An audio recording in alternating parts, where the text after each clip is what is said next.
welcome. Thank you for being here tonight.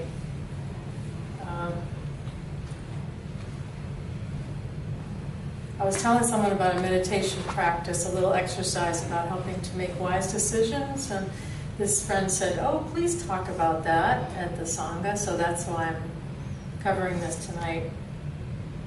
And so the theme of tonight is living from wisdom, living a life of meaning from a very wise place. And what does that mean?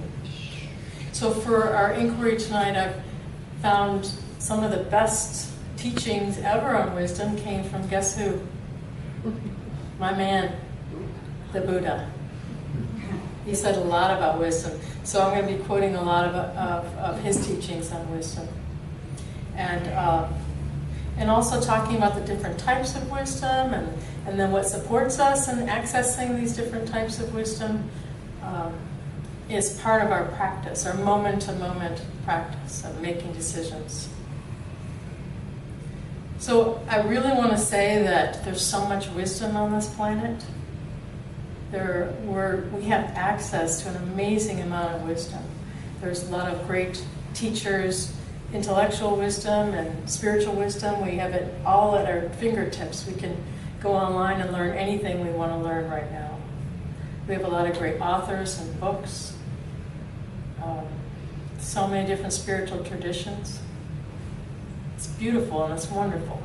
And yet I feel like our culture lacks a lot of wisdom as well. A lot of our world needs more deep wisdom. Does anybody know what I'm talking about? I mean, look at our planet and our economics and our living situation and the rich getting richer, the divide that's increasing, that doesn't seem to be coming from wisdom. So what does it mean to live a skillful, happy, and ethical life? Right? That's what wisdom is all about. Because if we're living from wisdom, we are living a happier, ethical life. And we are rejoicing in other people's joy, like we just did the joy practice. That's a very powerful practice for living with wisdom. Celebrating other people's joys and good fortunes. So we're either living from wisdom or we're living from the conditioned, reactive, programmed mind that is rooted in the three primary poisons: greed, hatred, and ignorance. So we're either living and acting from the wise place or from this deluded, unhealthy place. And sometimes we find ourselves in the middle with mixed motivations, where there's some unskillful motivation there, intention, and there's some positive ones as well. In fact, I've heard it said that there is no such thing as a purely altruistic motivation. And I said, no way, my motivations are altruistic. And then when I started really studying them, I realized, this is pretty true, that there's a little bit of ego stuff comes in there, a little bit of wanting, grasping, needing, hoping, might be a small portion, but there might be some in there as well. So it might be fun for you to just study your motivations for when you make a decision. What is your intention, the energy behind it? So wisdom in Buddhism is one of the 10 paramis. And the paramis are the perfections of the character. And what the Buddha taught was if we perfect these 10 areas, does this microphone sound all right? Mm-hmm. Could be a little louder. You want me to be louder? Okay. Yeah, when we perfect these perfections, then we'll be more apt to awaken and reach our highest potential as a human being. And these 10 qualities, besides wisdom, are generosity, virtue, or sila, morality, same thing, renunciation, letting go, energy and persistence, so that we can have determination to continue to practice, patience. That's been a big one for me in this life. Truthfulness, or honesty, determination, goodwill or metta, loving kindness, and equanimity. So those are some pretty cool qualities. You could spend an entire few lifetimes working on any one of those qualities, I would think.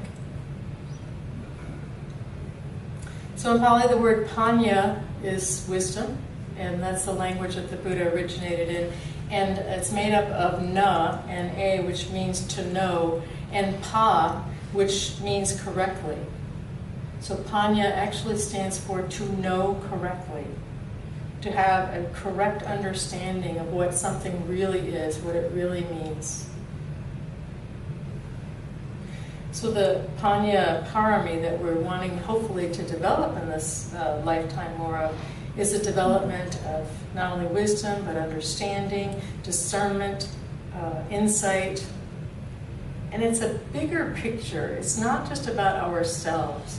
It includes others as well. The well-being of not only ourselves, but the well-being of all people. Right? So that's it. There's smaller amounts of wisdom where we're looking at the well-being of myself, and then it expands out to the whole planet, to all life.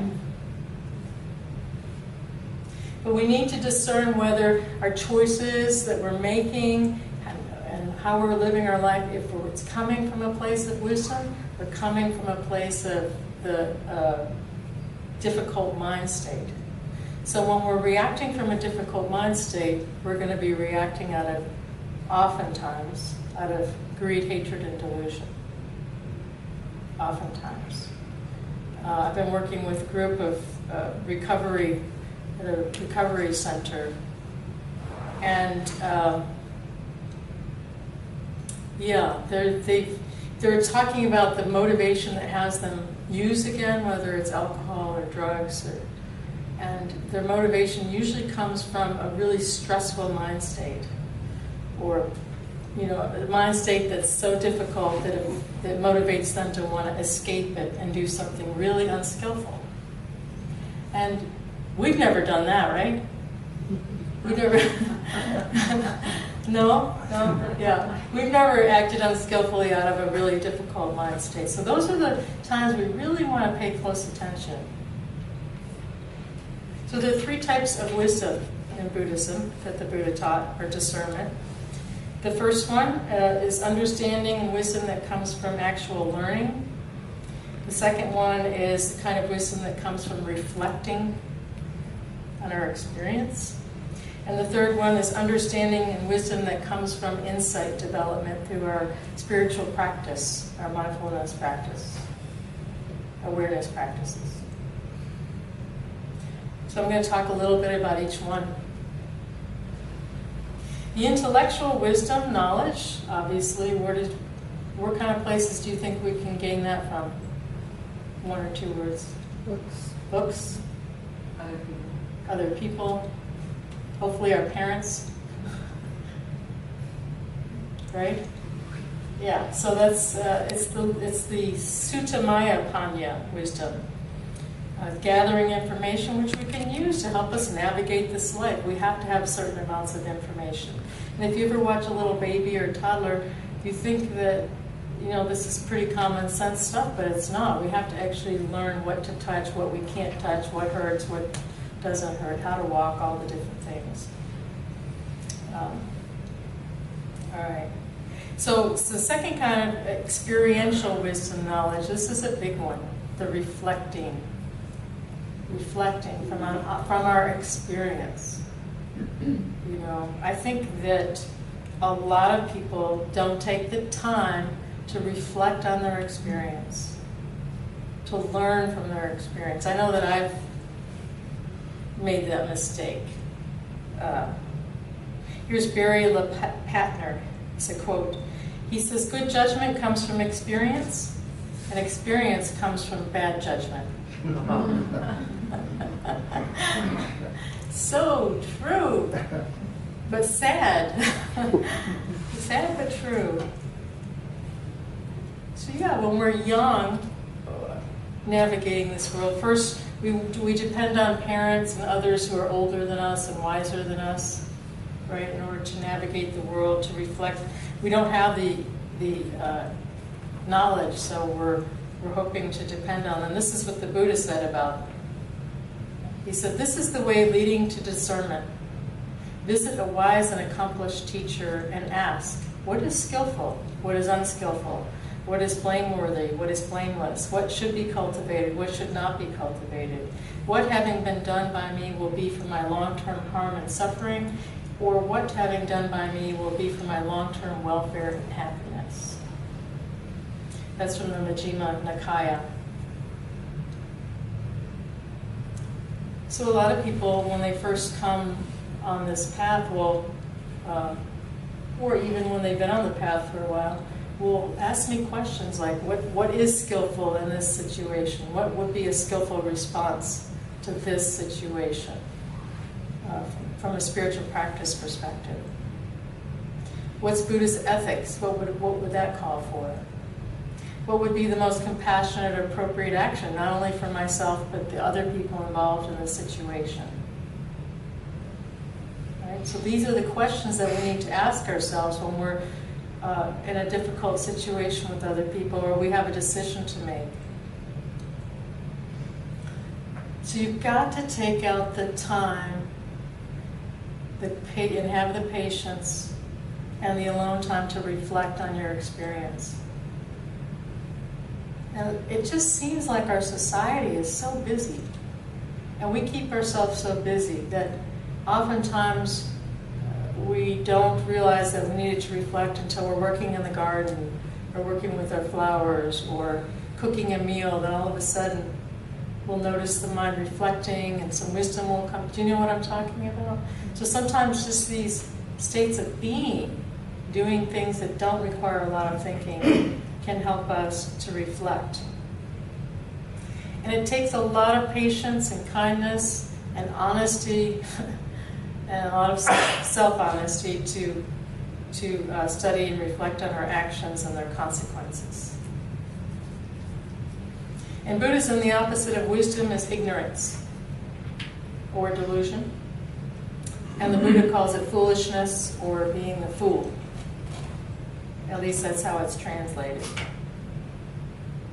I had a friend in high school, Lawrence, my best friend, who'd say, "Girl, you're being a fool." That's what whenever I read the Buddha saying about the wise one or the fool, sorry. Anyhow. See, I'm doing it now. You're being a fool, girl. Anyhow. So this is another Anguttara Nikaya 221 quote from the Buddha. He said, "Monks, these two are fools." Which two?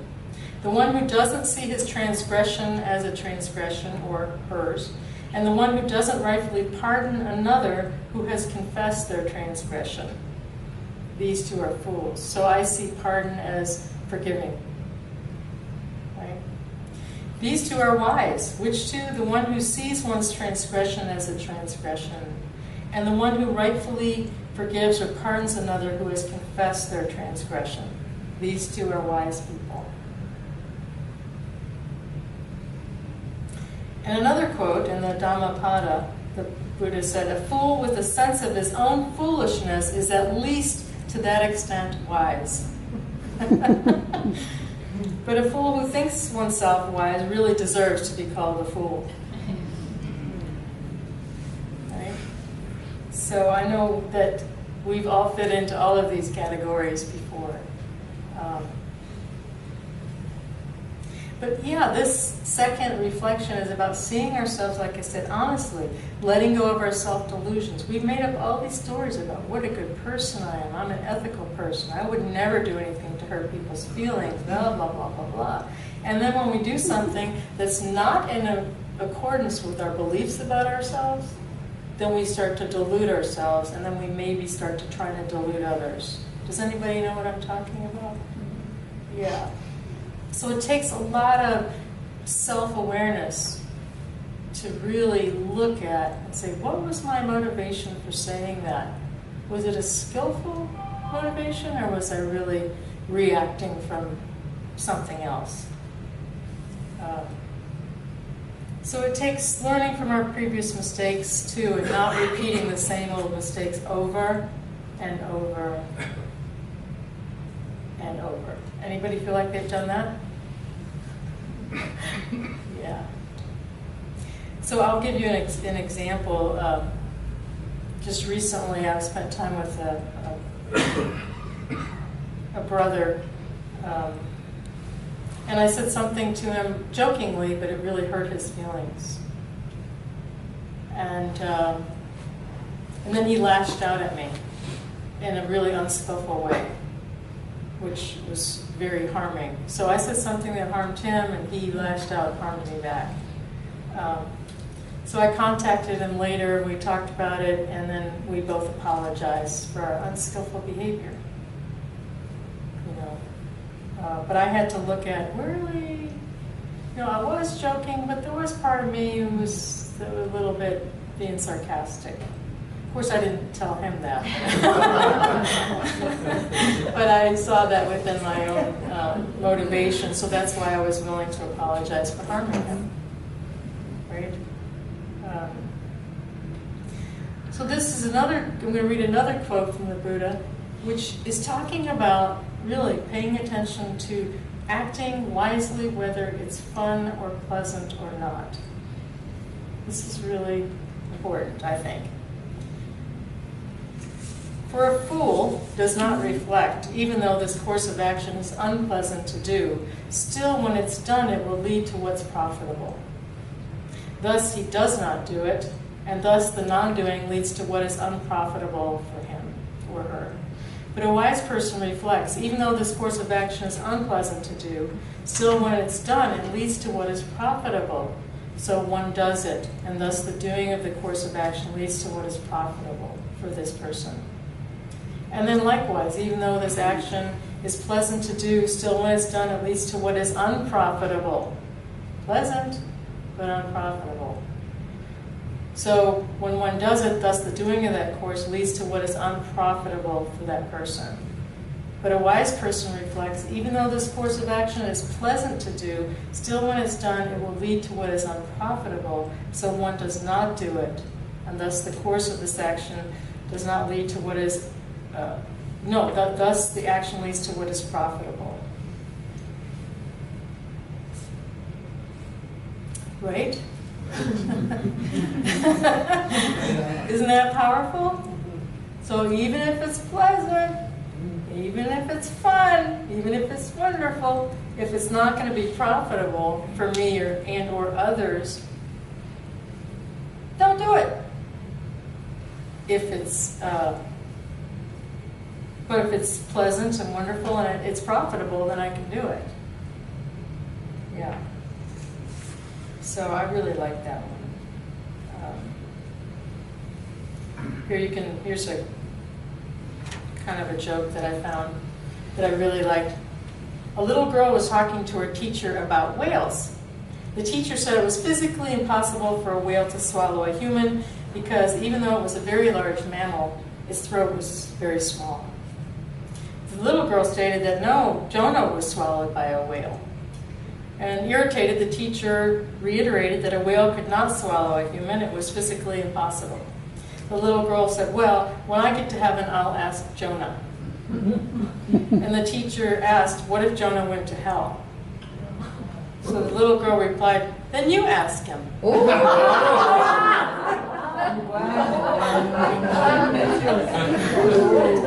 There's some wisdom there, right?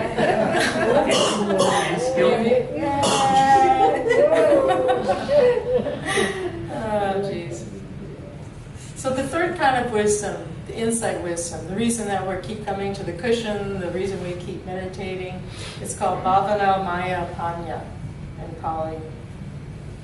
So when you start to regularly practice mindfulness meditation, insight wisdom shines through. And one thing I didn't say before, for the reflection, I want to go back, is the prefrontal cortex. I've taught this to the people in recovery.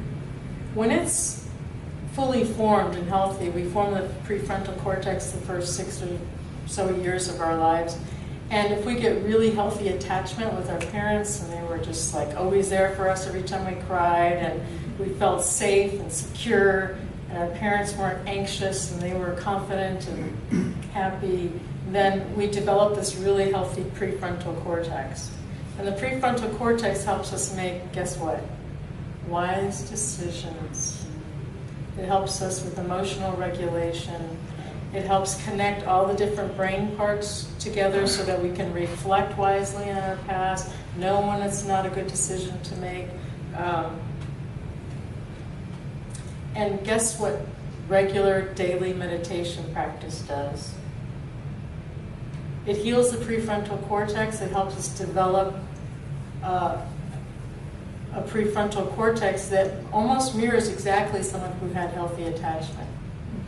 So, Gabor Mate, if you want to learn more about this. So most of us don't have, if we had any kind of trauma or insecure parents, or parents that weren't fully, attenuating to our emotional needs, then we didn't develop this prefrontal cortex properly. So we maybe had some challenges with making wise decisions in our past, or emotional regulation.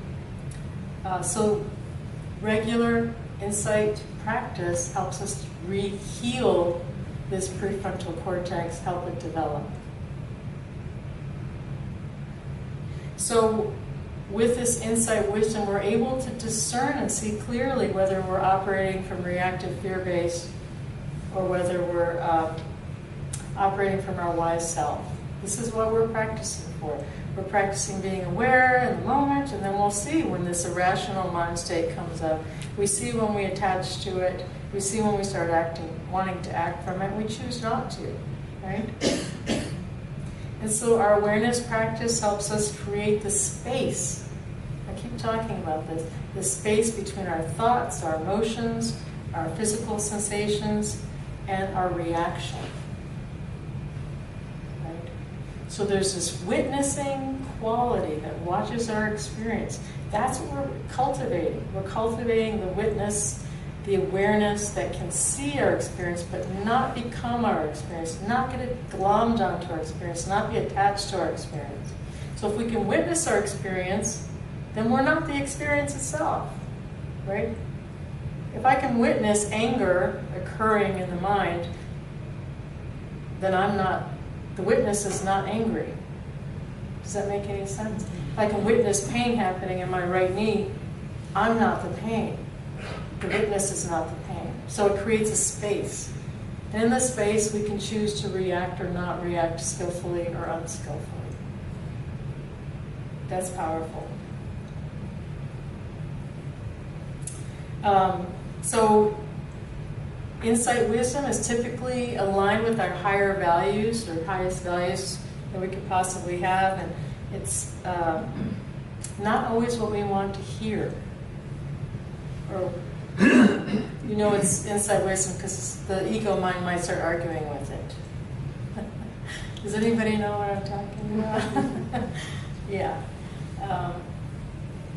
So the tool that we use, you guys can probably write my talks for me now. The tool that we use for this insight wisdom is Meditation. Yes, mindfulness awareness, mindful meditation. But I want to do a very quick exercise with you now to teach you what I taught, this mindfulness exercise. So go ahead and close your eyes. Take a few deep breaths. This is an exercise to help you make a wise decision. A wise decision if you're confused or you have more than one variable.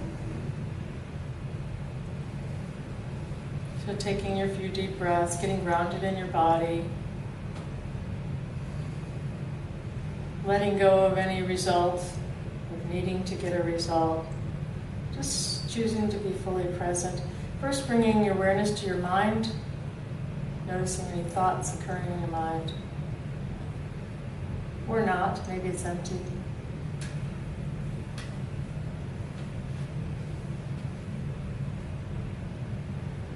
And now coming down, bring your awareness down into your heart. And as you do, noticing the connection between your mind and your heart. being strong. And now being aware of your heart. Any emotions in the heart or sensations. And now bring your awareness down into your gut. There are 100 million neurons in your gut. It's considered the other brain. And just noticing any sensations in your gut.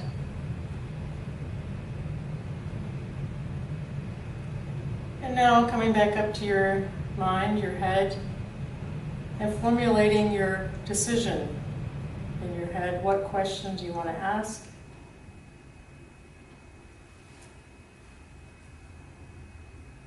But not asking your mind because you don't want to get the answer from your mind.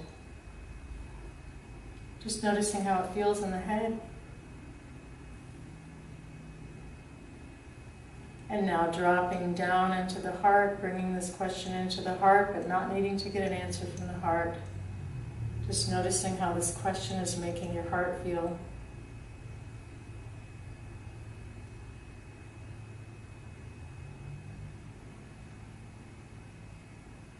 And now dropping this question down into your gut.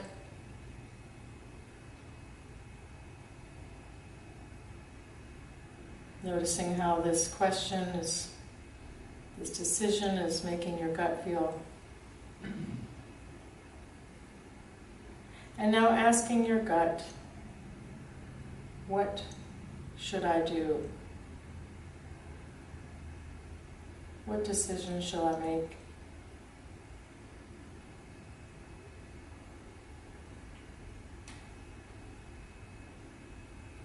Perhaps the answer comes in sensations, maybe a gut feeling. If you can't decide between the two or hear no words or a gut feeling, then drop one of the decisions into your gut and see if there's how that feels in your gut. And now drop the other one and how that feels.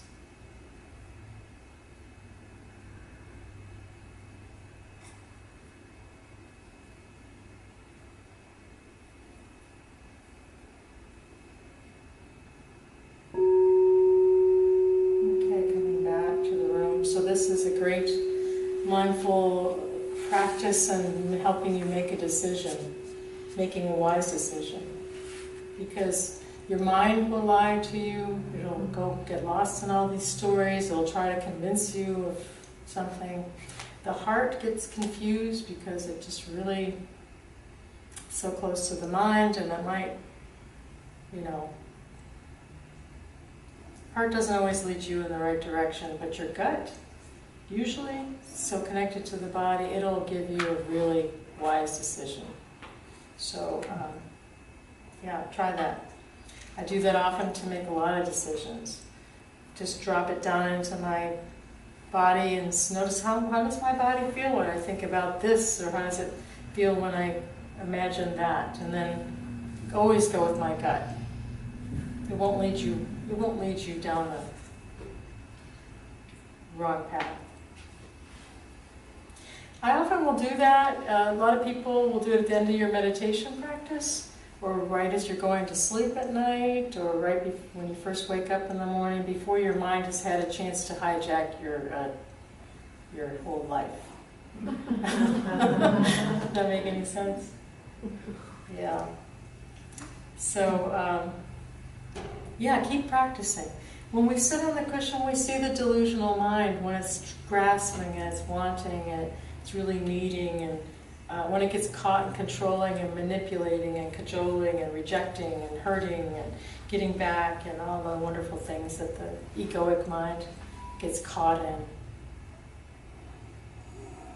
And when we see this, as soon as we see the egoic mind struggling, really, then we naturally let go. The mind naturally lets go. And then when it lets go, then guess what's there? This wise self that's there for all of us, this great wisdom it's already there. right? We're not cultivating grand insight wisdom. It was already there. We're just connecting to this wonderful wisdom. Yeah, so also our practice, this Panya, we'll start to see how everything is so fleeting and temporary and precious because of that, really. When we think that we're always going to be here, or the flowers are always going to be here, the trees are always going to be here, that fresh water is always going to be here, we take it for granted, you know. But our loved ones.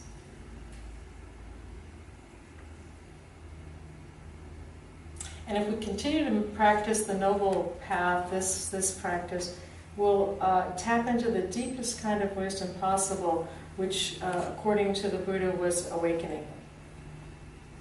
So we all have moments of awakening. Every time we tap into our deep wisdom, it's just, we can feel it.